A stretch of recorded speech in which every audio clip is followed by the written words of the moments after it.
A todos bem-vindos a mais esta edição do programa Segurança Pública e nós temos hoje como convidados o superintendente-chefe Angelino Sarrote, é o chefe do Departamento de Comunicação e Imagem da Direção Nacional de Viação e Trânsito. Obrigado pelo prazer da sua disponibilidade em estar aqui connosco. Boa noite, Posse. Boa noite a este vasto auditório que apoia. Alain Panzo é, para já, sociólogo, hoje connosco para a abordagem dos assuntos que trazemos na perspectiva sociológica. Seja bem-vindo ao programa Segurança Pública. Muito obrigado. Boa noite, Posse. Boa noite a todos os ouvintes, a todos os telespectadores. Muito bem. Ora, temos também o jurista Bem-vindo Banda. É a segunda vez que está connosco, pelo menos comigo, no Segurança Pública. Obrigado por estar aqui connosco. Boa noite, Alexandre Costa. Boa noite a todos os telespectadores. Ora bem, a Brigada Especial de Trânsito, a BET, voltou a fiscalizar o trânsito nas estradas de ligação interprovincial. Desta vez a Brigada Especial de Trânsito montou o seu destacamento de Operação Stop na localidade de Botomona, em Cachito, província do Bengo. Tudo em prol da condução segura, em nome e no interesse da salvaguarda do bem-vida. Veja a reportagem.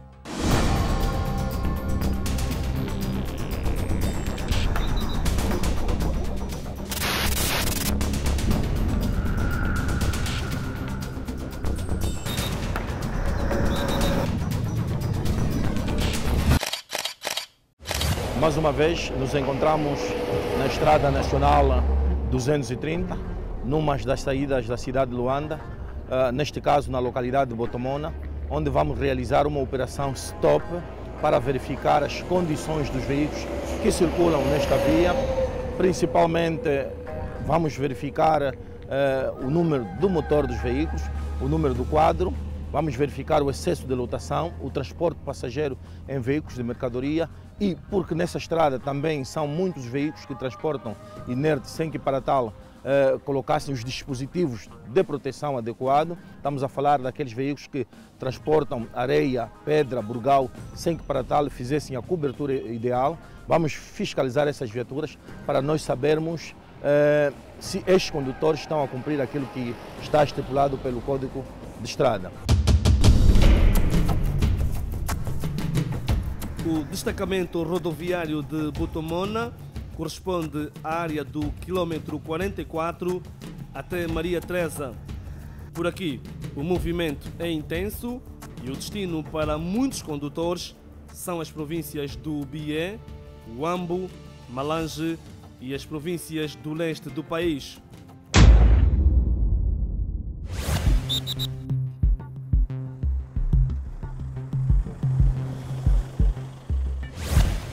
Muito boa tarde. Título de condução, documentos do veículo, faz favor. Senhor automobilista, faz favor, imobilize o veículo.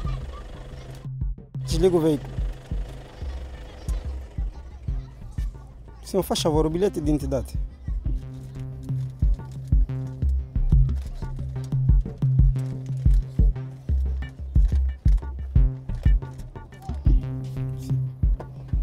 Faz favor.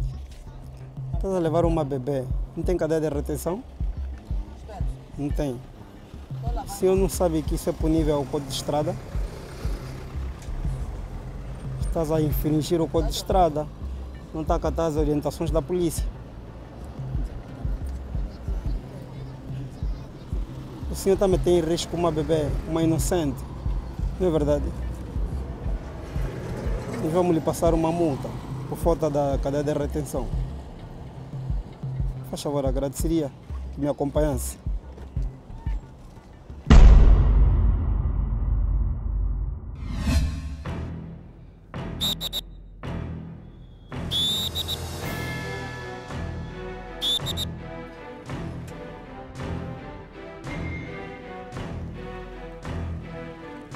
Muito boa tarde. Boa tarde.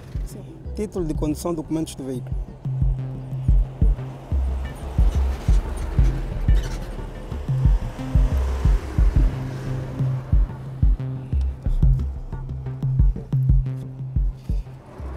Senhor automobilista, desculpe, é possível me mostrar o triângulo?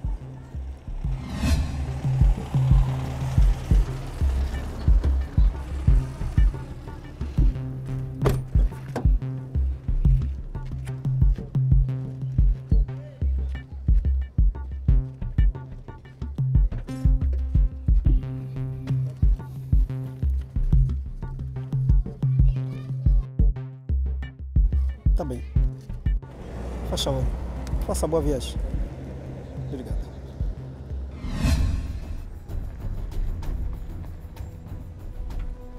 Muito boa tarde, senhor automobilista. Agradeceria que mobilizasse o veículo. Faz favor, título de condução, documentos do veículo.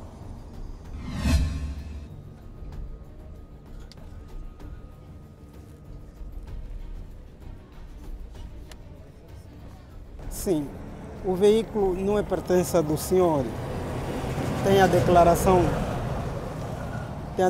que lhe autoriza a conduzir o carro. O senhor sabia que isto dá a apreensão do veículo? Sabia? Vem de onde, vai para onde? Venho de Luanda, vou para... Senhor, faz favor. Agradeceria que metesse o veículo aqui no parque.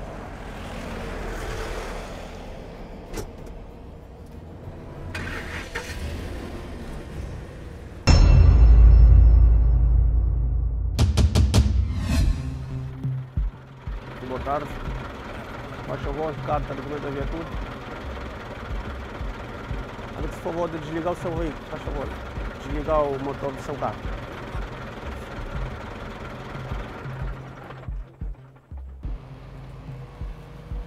Obrigado. O seu bilhete de identidade. Meu chefe, o veículo esquecimento tinha ficado no banco bico. O senhor sabe que todo condutor que circula com os veículos automóveis deve fazer acompanhar um bilhete de identidade, não? Ok. Quantos passageiros transporta? 42. Vamos proceder a vistoria no interior do seu veículo. Está bem? Por favor, descer daquele lado. Muito boa tarde, meus senhores. Boa tarde. Como é que está a correr a viagem? Sim, senhora. A senhora está de pé por quê? Não, tem lugar dela onde Sim, então deve estar sentadinho. Agradecido. O seu veículo também transporta mercadoria? Pode transportar carga? Sim, os porões. Os porões, mas aqui não é no porão, não é? Por quê? É que se dê visto. Os porões já estão todos cheios. Então, para isso já não transportava nada. As pessoas devem ter o conhecimento do que o Código de Estrada diz. Tem veículos apropriados para transporte de cargas e tem de passageiros. Então não pode misturar, não pode ser carga e passageiros. Excepto os que vêm aprovados em regulamento, não é? É isso que já acabamos de referir, as bagagens. Se tem porta-bagagens fica até mesmo chega no fundo do veículo. Aí na parte traseira, não é aqui no corredor onde ficam os passageiros, por cima dos bancos. Não se pode pôr cargas, não é? Então, mas o outro afirmar. sabe que isso é punível. Então, a polícia vai sancionar, vai passar uma multa concernente a infração cometida. O motorista é chamado a atenção pela infração cometida e de seguida orientado a meter a mercadoria na bagagem, mas já com um papel em mão. A multa. É uma infração que nós consideramos grave, não é? Porque os veículos de passageiros são destinados para passageiro e os veículos de mercadoria também destinados para mercadoria. Existe uma zona apropriada neste veículo que deve ser reservada ou que foi reservada para mercadoria e agimos da forma como deveria ser, tiramos a mercadoria na entrada que estava a impedir a saída e a entrada dos passageiros e colocamos aqui na zona da bagagem. Por sinal, tinha espaço suficiente para colocar aquela mercadoria. É uma infração grave. Por essa razão nós vamos passar a respectiva multa ao cidadão, não é? Já que mandamos tirar a mercadoria do local onde estava, vamos passar uma multa para servir de exemplo. O veículo foi apreendido pelo facto de estar envolvido em um acidente de viação. A viatura esteve avariada na via, sem que para tal colocasse o triângulo de pré-sinalização. Surgiu um veículo que, ao fazer a ultrapassagem, não verificou as medidas corretas sobre a ultrapassagem e colidiu com uma outra viatura que vinha no sentido oposto. A viatura em causa que fez a ultrapassagem e colidiu com uma outra viatura era um veículo de transporte público de uma das operadoras.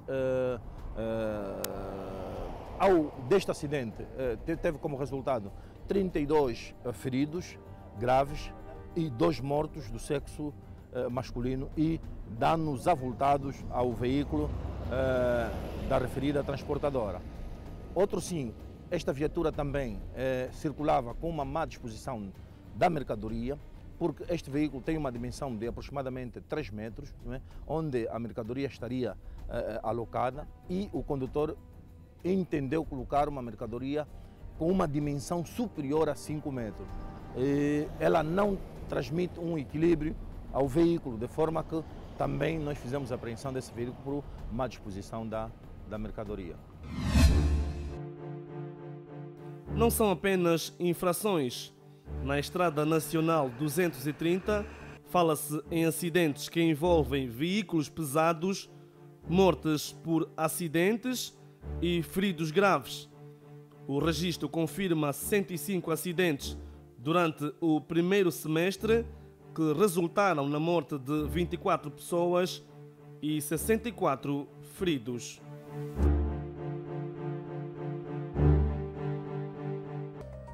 Ora, muito bem, agora vamos partir para os comentários que se impõem. Começo por questionar ao superintendente-chefe Angelino Sarrote. Começar por este último caso. Um veículo automóvel pesado é um veículo automóvel pesado nas nossas estradas, com os condicionalismos todos impostos. Todo o cuidado é pouco para evitar prejuízos como aqueles que foram reportados aqui por esta patente da Polícia Nacional.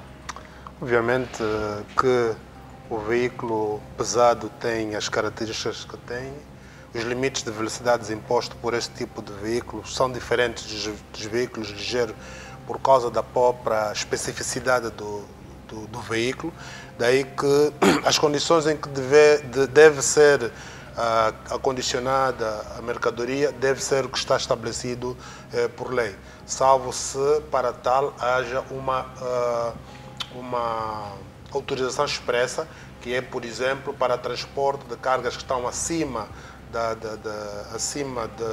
das dimensões, não é? E isso tem que ter outros mecanismos de segurança, nomeadamente um batedor, para poder acompanhar isso, verificando quando, por exemplo, está-se a transportar equipamentos para instalação de torres para transportação de luz. De resto, este é um veículo pesado de mercadoria, está a transportar mercadoria normal, não está autorizado para, na linguagem comum, dizem-se meter teipais para ultrapassar o limite. O limite é a carroceria, mas ele coloca teipais, não é, ao redor do veículo para poder acomodar mais mercadoria. Isto, em termos de equilíbrio e de segurança, isso oferece um desequilíbrio, porquanto um veículo que tem a capacidade de 16 toneladas, se ele colocar mercadorias acima de 20, provoca o desequilíbrio e pode causar acidente. Já verificamos muitas das vezes. É muito maior. É muito maior que mercadorias não bem acondicionadas provoca o desequilíbrio do trailer ou do semi-reboque e, obviamente, a mercadoria tem tendência de cair. Vimos também na reportagem uma outra situação em que a polícia exige que a mercadoria seja acomodada no compartimento necessário no autocarro. Estes casos em que o autocarro transporta pessoas e ao mesmo tempo mercadorias é também daqueles casos muito complicados de gerir. Com certeza que repara que os assentos são para as pessoas e porta-bagagem é para a mercadoria, porque existe, neste caso, é o tipo de veículo de transporte de passageiro, mas que tem compartimentos próprios apropriados para transportar mercadoria, deve ser acondicionado nesse espaço. O que é que se verifica? E as pessoas têm a percepção de que é inofensivo, até é inofensivo. Num acidente de viação, em que a mercadoria estiver acondicionada de forma que também esteja no local do passageiro, uma colisão, a mercadoria vai de encontro aos passageiros. O perigo é maior. Já no local, de asfixia. sim, de asfixia, de objetos pontiagudos que podem causar aleijões, enfim, porque há um deslocamento da mercadoria que é pesada para o passageiro que é frágil. Exato. Por isso é que as condições de exigibilidade para que as mercadorias sejam acondicionadas são os compartimentos que estão quer na retaguarda do veículo, como nas partes laterais que muitos autocarros têm, onde se deve colocar. E não misturar, aliás, isto está expresso. Um veículo de passageiro é para passageiro, um veículo de mercadoria é para mercadoria. Não pode haver essa mistura. De resto, esta fiscalização que a polícia agora está a fazer nas estradas de ligação interprovincial é útil, de facto, não é? Por aquilo que a polícia está a sentir. Pouco e pouco vamos vendo que há cada vez mais destacamentos policiais nas estradas nacionais. Obviamente porque, e é prática recorrente, que muitos, sobretudo quando há excesso de lotação, têm alguns comportamentos menos adequados, ou seja, já está a levar mais pessoas do que devia, e se ele dominar os pontos críticos onde a polícia está presente para fiscalizar, ele tem tendência de tentar contornar esses pontos. Daí que também a Brigada Especial de Trânsito tem brigadas moto para, quando verificar nos vai e vem do policiamento, pode interpelar esse tipo de veículo ou esse tipo de comportamento. De resto, é um trabalho que a Brigada Especial de Trânsito faz e tem feito com alguma cuidado e com alguma regularidade para repor aquilo que são as normas de convivência ou as normas de segurança que se fazem nas viagens interprovinciais. Verificamos muitos casos em que há falta de seguro de responsabilidade civil automóvel, que isto dá também a apreensão do próprio veículo. Verificamos que há veículos que circulam com documentos expirados, e isso também é motivo de apreensão do próprio veículo, porque não se assegura que o veículo está dentro da regularidade. Verificamos também veículos que circulam sem que seja o proprietário, isto aqui de forma pedagógica, porque nunca sabemos quando é que o veículo é roubado, não é? Por causa das viagens interprovinciais. Não é obrigatório que haja uma declaração do proprietário, porque não está estipulado por lei, mas por uma questão de segurança, por uma questão de cautela, e porque os veículos, sobretudo aqueles que são visados em roubo, é necessário que se faça essa fiscalização. E os utentes da via pública devem colaborar, não é? Nesse sentido, porque até pode ser a nossa viatura, e não sendo a nossa, é necessário que esta cuidado para que um veículo que supostamente é roubado em Luanda e transpõe a fronteira de Luanda para as outras províncias, passa nesses pontos todos sem ser fiscalizado. E normalmente quando se questiona se esse veículo passou nos pontos policiais sem ser devidamente interpelado, dali vem a responsabilidade da própria polícia. Dali que essas operações são rotineiras, são úteis para podermos repor aquilo que é a regularidade da situação. Muito obrigado. Vamos agora colher aqui. O Dr. Banda conseguiu registar e reter aqui alguns aspectos que, do ponto de vista do direito, vale ressaltar? Em princípio, apenas para destacar a atuação da própria polícia e que, em face do atual contexto, é de fato recomendável.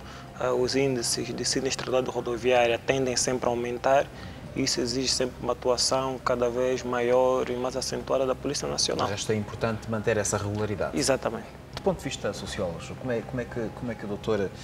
Alain Panzo faz a sua avaliação?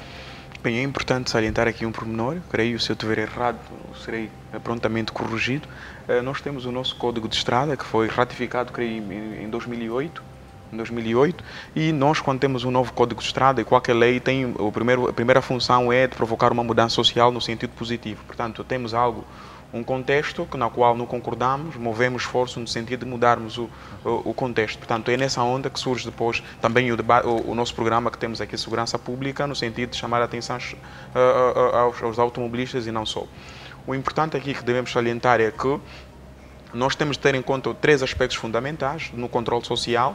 não é? Porque nós devemos primeiro ensinar as pessoas devem ser socializadas, conhecerem a lei, mas depois as pessoas devem ser sancionadas quando não cumprem com aquilo que está plasmado na lei. Isso é importante, que as pessoas tenham a cultura de que não podem violar uma norma e depois vão ficar numa situação de impunidade. Portanto, com esse tipo de ação da polícia deve ser reforçada aqui com segurança pública, deve ser reforçada no sentido de as pessoas tomarem conhecimento que o seu comportamento deve estar em consonância com o comportamento socialmente aceito. Muito bem, muito obrigado, Dr. Alain Panzo. Ora, o superintendente-chefe Angelino Serrote vai agora deixar-nos. Vamos agradecer o prazer da sua disponibilidade em estar aqui connosco. Esperamos tê-lo numa próxima oportunidade. Obrigado. E avançamos para outros elementos. Mais um crime de violação cai nas malhas da Polícia Nacional. Uma menor de 7 anos de idade foi abusada sexualmente por um homem de 43 anos. Este dramático episódio da vida real aconteceu no distrito urbano do Quilamba-Quiaxi, no bairro da Fubu, um bairro suburbano dos arredores da metropolitana cidade capital angolana Luanda. É uma matéria em destaque para acompanhar já a seguir.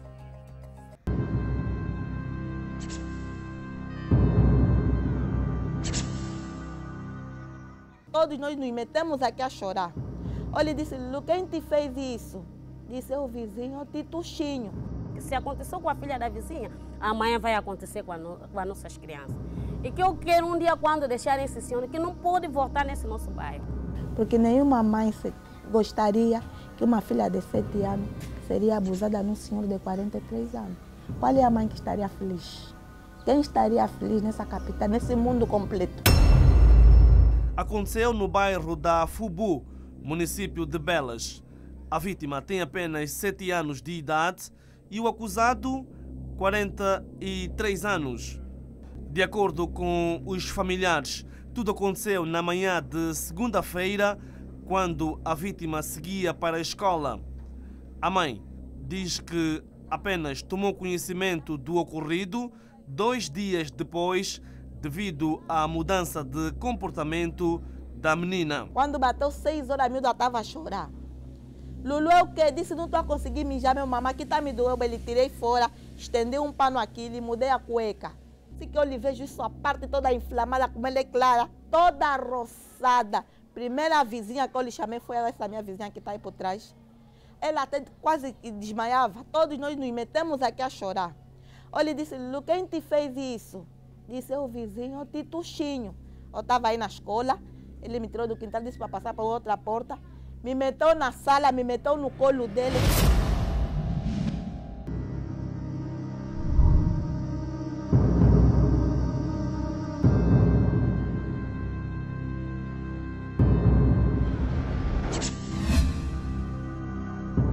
Os exames médicos confirmam o abuso. Por isso, a pequena já recebe assistência médica. Chegamos no Lucrecia Paim, o senhor até tentou até no ano da criança. O caso já está sob custódia dos serviços de investigação criminal e o acusado detido. No bairro, o suposto autor do crime é conhecido como Tuxinho, um amigo das crianças, uma espécie de Pai Natal que oferece brinquedos a muitas crianças da zona. Esta não é a primeira vez que ele é acusado de abusar de uma criança. No bairro, reina insegurança.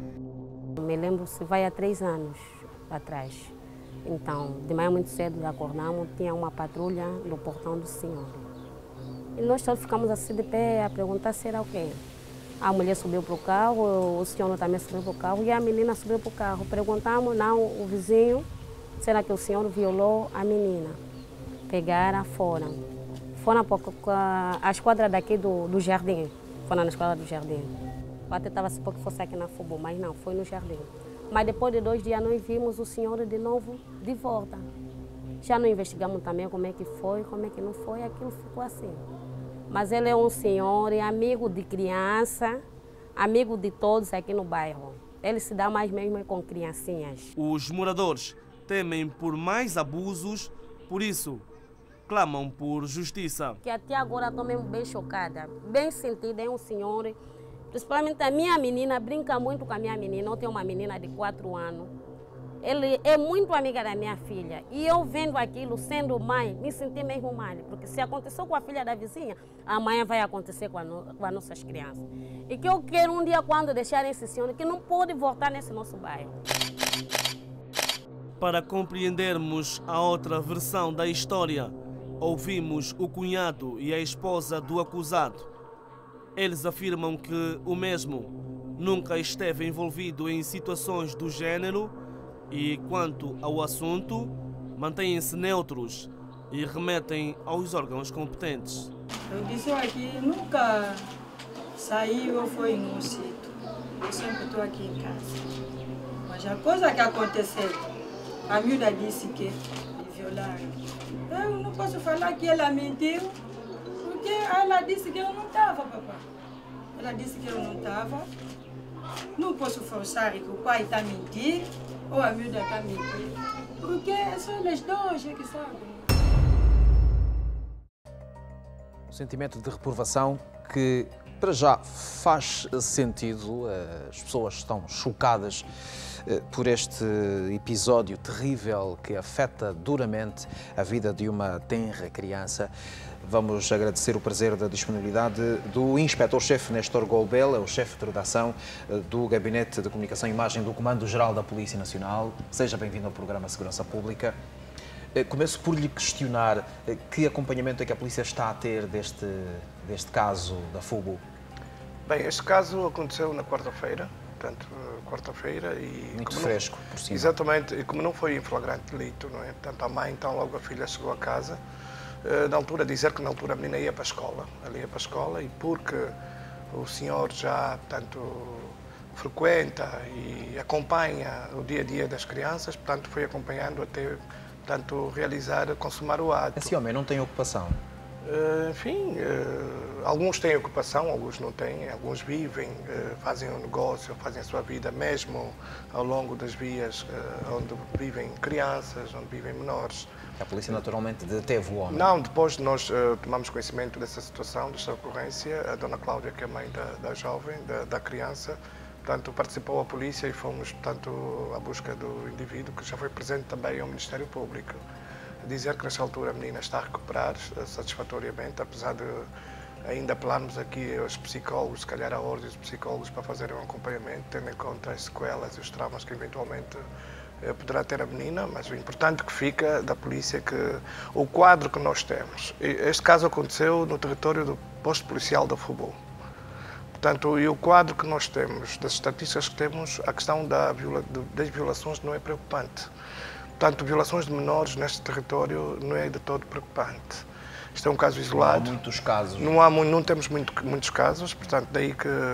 Mas o impacto que tem a questão da violação mexe com todos nós, não é? Portanto, tendo em conta...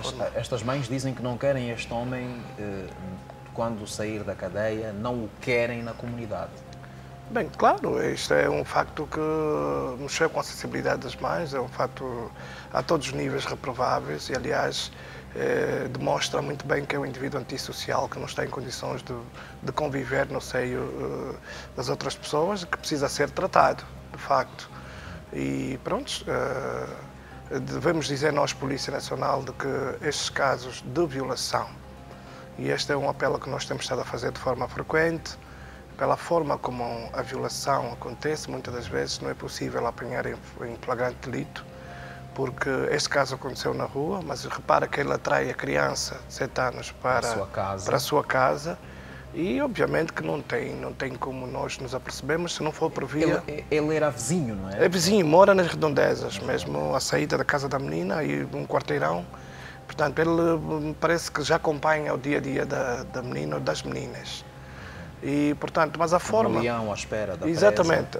A forma como o facto ocorre, intramuros, isso dificulta, não tem como a polícia tomar conhecimento, a não ser por via de uma denúncia. Mr. Golbel, é polícia, é chefe da polícia, é para já inspetor-chefe, um quadro da Polícia Nacional, mas também é um pai. Que sentimento é que tem quando se depara com estas questões que envolvem crianças, sobretudo? fica difícil estabelecer o limite entre o polícia e o pai que tem que encarar aquela situação. Exato, exato. Nós, apesar de polícia, somos pais e obviamente somos chamados a redobrar a atenção relativamente a estes casos, porque repara que nós nunca sabemos quem é o indivíduo que vai fazer mal à nossa criança, porque se reparar, muitos dos pedófilos ou violadores são membros da família. Exatamente. Muitos é o padrasto, muitos é o pai, é o tio, é o irmão. Agora me pergunta como é que nós vamos entrar no fórum familiar, nós Polícia Nacional, e vamos desconfiar de indivíduos que fazem parte de um seio de família. Não é por aí. Ou seja, se as pessoas não disserem nada, não, se o elemento, fica exatamente, difícil. O elemento denúncia de facto faz toda a diferença. Chamados crimes silenciosos. Exatamente. De aceder. Este senhor que violou a menina, a criança, ele quase que tem contacto diariamente com a criança. Então ele foi acompanhando, né, o perfil das vítimas de violação, eles acompanham as suas presas. É muito importante os pais dizerem às crianças para não se deixarem levar pelo que dizem as pessoas estranhas. Mas um vizinho não é necessariamente uma pessoa estranha. Uma pessoa estranha. O que é ainda mais difícil. Exatamente, é aquilo que falamos. falamos. Se esse vizinho tem o hábito de dar um samba-pito, uma guloseima... E nós não podemos incutir, com um aspecto importante, nós, Polícia Nacional, não podemos incutir na mente das pessoas de que um senhor, um adulto que é amigo de crianças é um violador. Não, isto não é verdade. Não é necessariamente verdade. Conhecemos muita gente que é amigo de crianças e que não são violadores. Não são violadores. Portanto, são casos pontuais, precisam ser acompanhados, as pessoas que... E é uma outra questão que é importante chamar aqui a razão. Nós, Polícia Nacional, temos com cartilhas, temos com os conselhos úteis diariamente, dos vários programas em que passamos a informação, temos levado ao conhecimento das famílias. É importante que um pai, que um tio, um tutor acompanhe a rotina do seu filho, pelo menos uma vez por semana. Ele sai de casa, de portão, menina com 7 anos, como é que vai?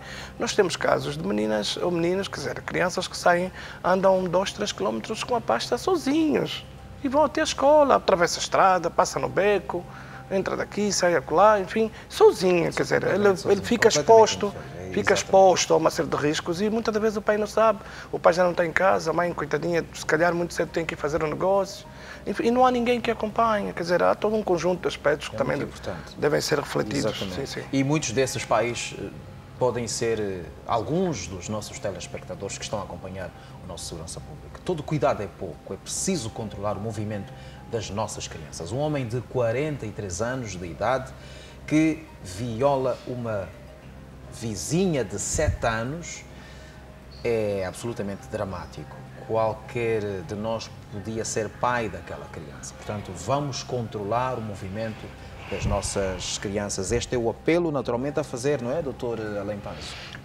Exatamente. Nós devemos perceber o mundo que vivemos agora, o que Luanda temos hoje, porque antigamente o vizinho era membro da família, poderíamos confiar plenamente. E tal como disse muito bem aqui, muitas das vezes a questão da violação acontece intramurros, portanto nós não sabemos, pode ser um membro da família. O que nós devemos fazer hoje é percebermos que tipo de sociedade nós temos, percebermos como podemos enfrentar os riscos. Portanto, nós vivemos numa sociedade em risco e nós devemos engendrar estratégias para podermos viver hoje. Portanto, numa situação que sabemos que temos crianças em casa. Agora, doutor? Por exemplo, nós conhecemos, sabemos que temos uma criança e nós vamos fazer a todo custo evitar situações que colocam a criança, por exemplo, em risco. Não vamos permitir, por exemplo, que a criança, e acontece em vários bairros de Luanda, que uma criança mais ou menos com 10 anos de idade fica, por exemplo, exposta às 20 horas na rua. Não se pode permitir, o encarregado, o pai, não pode permitir esse tipo de comportamento. Estamos aqui a falar também de tipos de roupa que a criança usa. Devemos ver que tipos de roupa as nossas crianças utilizam, porque nós... também às vezes é culpa das mães. Exatamente. É importante chamar a atenção. E compram aquelas roupinhas que realçam o aspecto físico da criança. Exatamente. Nota-se isto, porque as mães hoje querem se rever um bocado, querem refletir a sua vaidade nas filhas que têm. E compram aquelas roupinhas pequeninas e tudo aquilo é mau.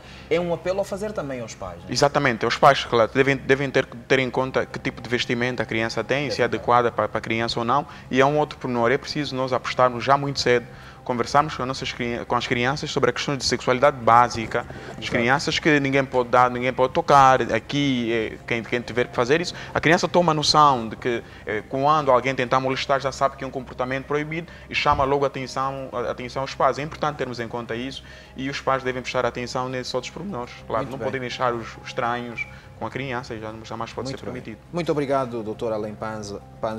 Dr. Banda, do ponto de vista jurídico-penal, naturalmente que este é um episódio reprovável, que a nossa lei reprova e reprime.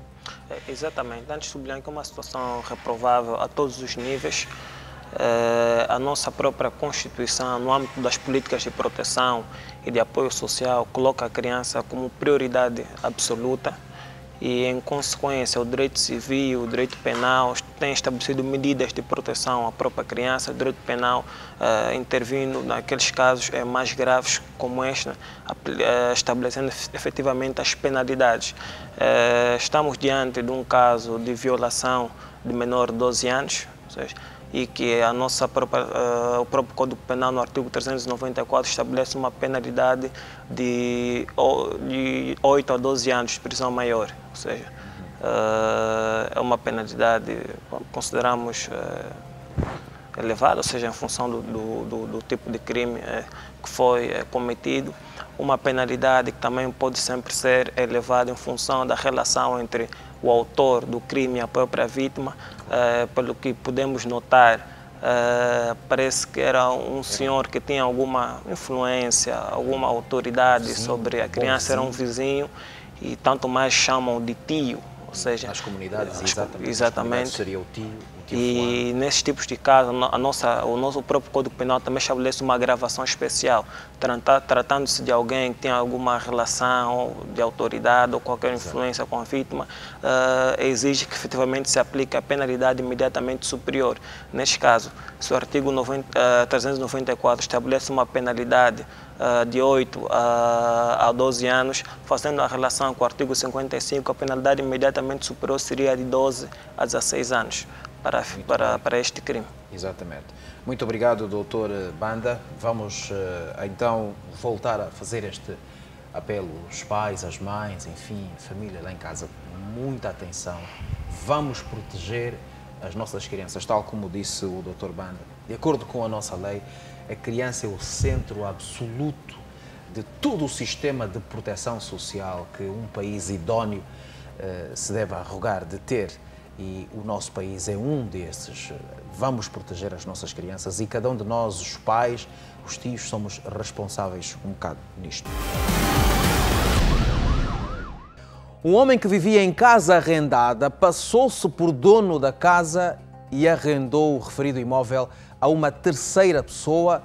Consumado o contrato de arrendamento, o homem desapareceu pura e simplesmente com o dinheiro no bolso. Este é um episódio que aconteceu no bairro do Morro Bento, distrito urbano da Maianga, em Luanda.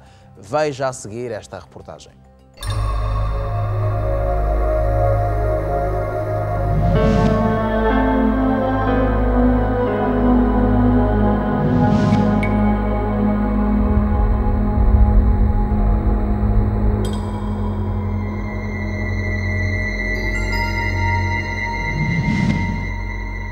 O dono da casa diz que até o dia 18 do mês de novembro ele vai receber a casa. Porque ele não tem nada a ver com essa situação, porque ele diz que o contrato que eu tenho é com o senhor Francisco, a casa é dele. Então, quando chegar o dia 18, que é o dia que está no documento, não é, que rescindiram o contrato, ele vai vir receber a casa. Dentro de 30 dias, Paulo Quintas deve abandonar a casa onde vive com a esposa e o seu filho. O contrário pode ser despejado. O tempo passa e a solução para o problema parece estar distante. A história começa com uma pesquisa num portal da internet. Paulo acabava de se casar e precisava de uma casa. O anúncio fazia referência a esta residência, localizada no bairro Morro Bento. O contrato entre Paulo e o suposto senhorio é celebrado durante um ano e com pagamento mensal de 45 mil kwanzas. Até aqui, tudo parecia estar bem. Paulo estava há 3 semanas na nova casa. Quando menos esperava, um estranho lhe bate à porta e reclama pela propriedade. Já que em casa aparece alguém dizendo que era o dono de casa. Eu fiquei assustado. Eu disse: não, senhor, nós temos contrato com o senhor José, ou seja, com o senhor Francisco. Temos contrato com ele, pagamos essa casa há um ano. O senhor vem dizer que é o dono da casa, para ficar um bocadinho complicado. Afinal, o acusado Francisco Conga, de 38 anos, era somente um inquilino, cujo contrato de arrendamento o permitiu viver um ano na mesma residência. O contrato celebrado com o proprietário dá por terminado o tempo da renda no dia 15 de novembro de 2015. Ou seja, 3 semanas antes, o inquilino fez-se passar por senhorio e decidiu arrendar a mesma. As condições que eu encontrei na casa são as condições que praticamente eu procurava numa casa. Então eu decidi entrar no negócio, longe de pensar que estava a ser burlado, porque o senhor Francisco, ele montou um cenário que não me deu hipótese alguma de pensar que seria uma burla. Porque nós chegamos aqui no bairro, ele cumprimentou os vizinhos e os vizinhos responderam-lhe com toda a satisfação. Então pensei que propriamente seria mesmo ele o proprietário.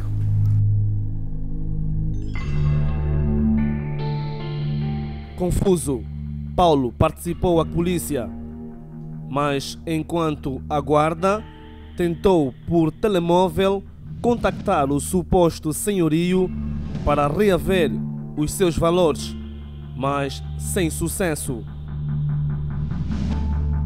Numa das conversas, o acusado de burla diz que encontra-se na República Democrática do Congo e que os seus parentes em Luanda vão resolver a situação. Como é que fica a situação dos valores que ficaste a reembolsar? Já estou a chegar aí. Vai chegar aonde? A Luanda. Vai chegar quando? Vou chegar segunda-feira. Estou a tratar o documento aqui de saída, porque passei os dias. Sim, mas o senhor Francisco ficou de reembolsar os valores na quarta-feira e até hoje não disse nada. Paulo, Mocamba já tem com ele a metade desse valor. Eu estou a chegar completo, depois tu recebes o resto. À medida em que o tempo passa, nem água vai, nem água vem, como se costuma dizer. Mas o senhor Francisco já está há um mês a falar a mesma coisa, que segunda-feira estou aí. Não, meu irmão, você sabe, eu levei aqui um negócio, um contentor de diverso para vender. Eu virei comerciante, mas ele tem a metade. Tu quer receber a metade do valor ou quer esperar tudo? Eu quero o valor todo, porque eu preciso alugar uma outra casa, senhor Francisco. Vou ligar para agora, para ele entrar em contato contigo. Aguarda-me, me dá só a oportunidade final até eu chegar segunda tarde. Terça de manhã já resolvo o teu assunto. Tá bom, eu estou à espera. Promessas teimosamente não cumpridas e um cidadão à beira do despejo. O dono da casa apareceu aqui com inquilino.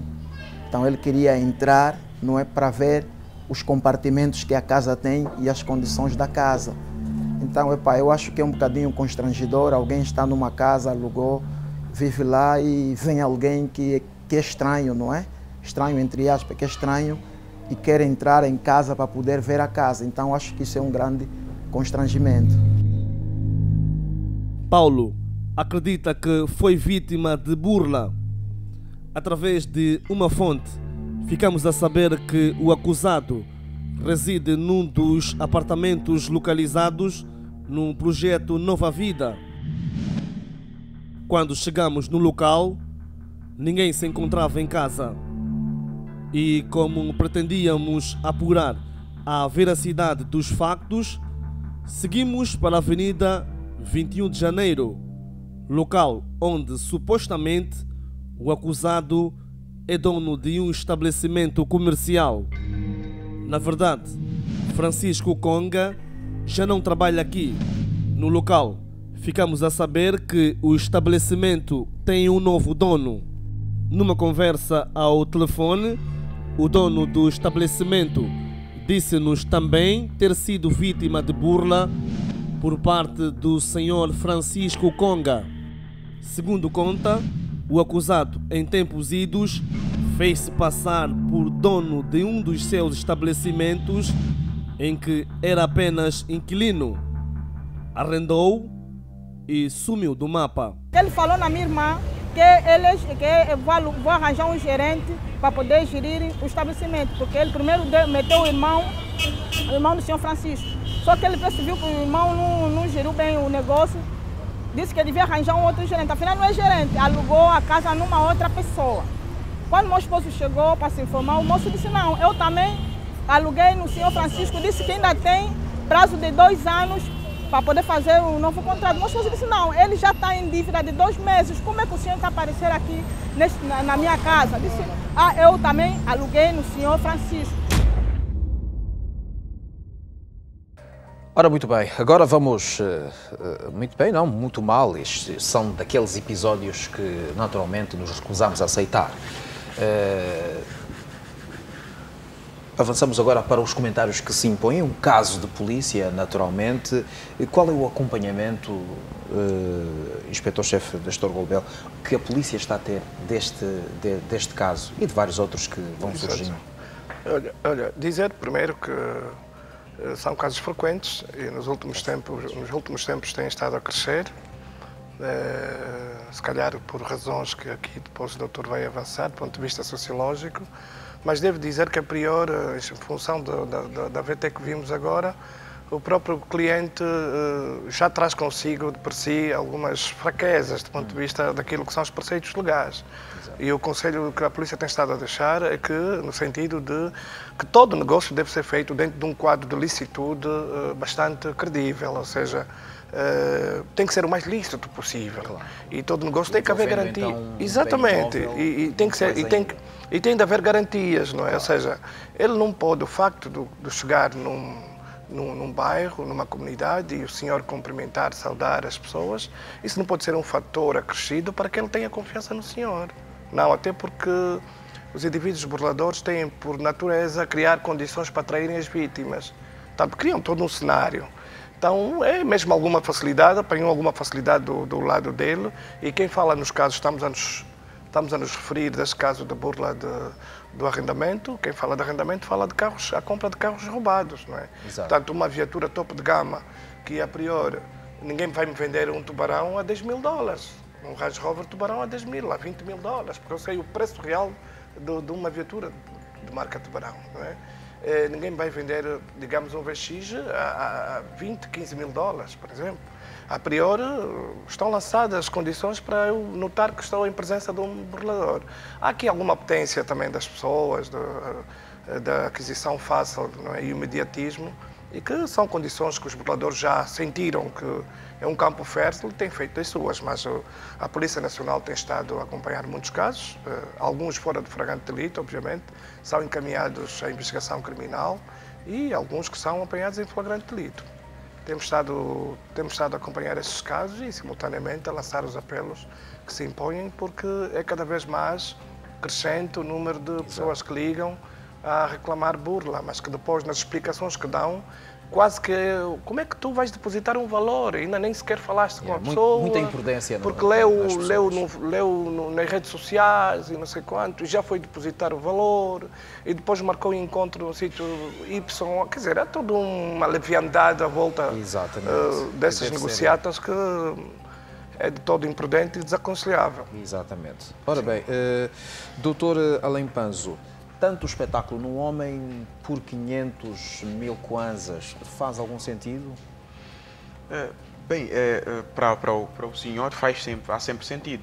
O que nós devemos perceber aqui é que temos uma sociedade em que é imediatista, tal como já foi dito, e também a questão de materialista, fundamentalmente. A própria sociedade, as sociedades criam depois padrões, não é? Padrões do sucesso, não é? Do sucesso, e as pessoas almejam sucesso, almejam, por exemplo, ter um bom carro, ter uma boa casa, ter uma boa roupa. E só que a sociedade demonstra depois quais são os meios, as vias mais credíveis, aceitáveis, para atingirmos todos esses propósitos. E nem todas as pessoas conseguem depois ver essa situação. Mas há um pormenor importante que eu acho que nós devemos olhar, tem a ver com a questão da consciência jurídica.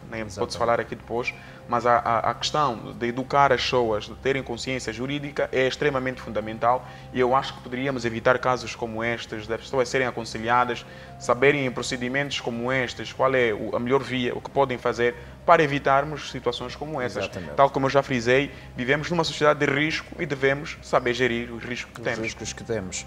Muito bem. Ora, Dr. Banda, qual é a subsunção jurídico-legal que se impõe fazer deste caso?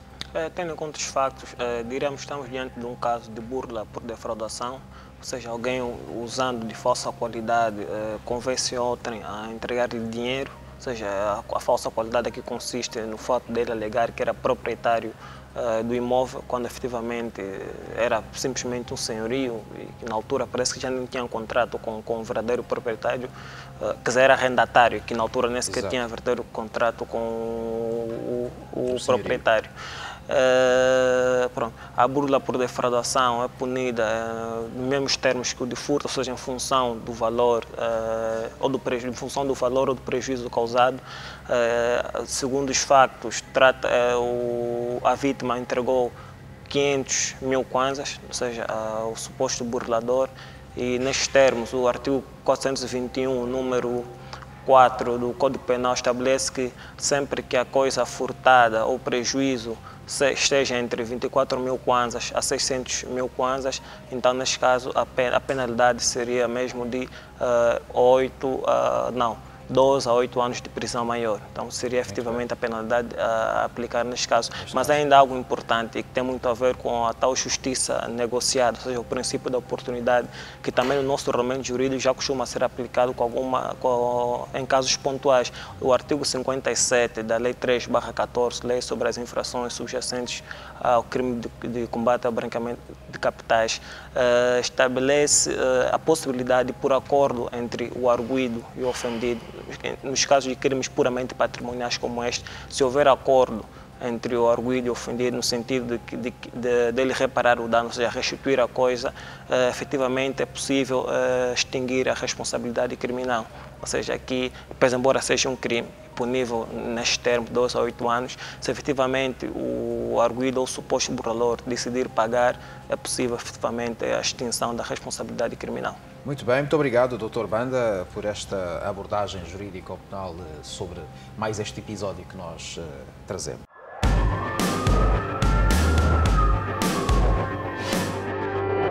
Avançamos agora para o exemplo da semana. Na verdade, trata-se aqui de um conjunto de 2 exemplos, um positivo, o outro negativo. Há um taxista que vai a conduzir na via pública a alta velocidade, depois acaba este exercício em acidente, o carro capota, mas depois surge a solidariedade das pessoas que tudo fazem para resgatar as pessoas sinistradas. Felizmente não houve vítimas mortais, no entanto há feridos, e este é o exemplo positivo, a solidariedade à pronto das pessoas que intervieram para o caso. Vamos ver a seguir. As crianças, meu Deus! As crianças, minha vida! As crianças! As crianças!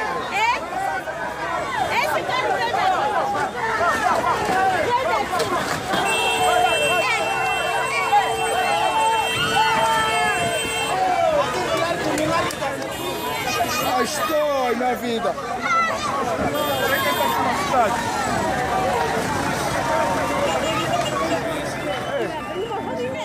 Ora bem, vimos então estas imagens dramáticas bem aqui no coração da cidade capital. Penso que é aqui mesmo no Largo da Independência, mais ou menos, não sei, pelas imagens com que fiquei. Inspetor-chefe Nestor Gobel, um acidente que termina em capotamento no meio da cidade é um bocado dramático isto. Sim, o que podemos depreender do que aconteceu aqui neste acidente é em observância, mais uma vez, daquilo que são os postulados Lá do está ponto o de velho vista. problema do excesso de velocidade. Excesso de velocidade, a pressa é um de mandar taxista as pessoas e, constantemente. enfim, a rapidez com que fazem o trabalho, no sentido de amealharem mais do que aquilo que o patrão se calhar cobra, mas saltou-nos à vista, e já que estamos a falar de um bom exemplo, saltou-nos à vista a solidariedade das pessoas. É um valor que nos últimos tempos, o valor solidariedade, é um valor que nos últimos tempos tem sido um bocadinho, digamos, tem estado a desaparecer. As pessoas hoje estão numa luta infernal pela sobrevivência, mas afinal de contas acabamos por ver que nem tudo está perdido. Dr. Panzo. Eu acho que nós devemos ter consciência das consequências. Devemos ter consciência das consequências.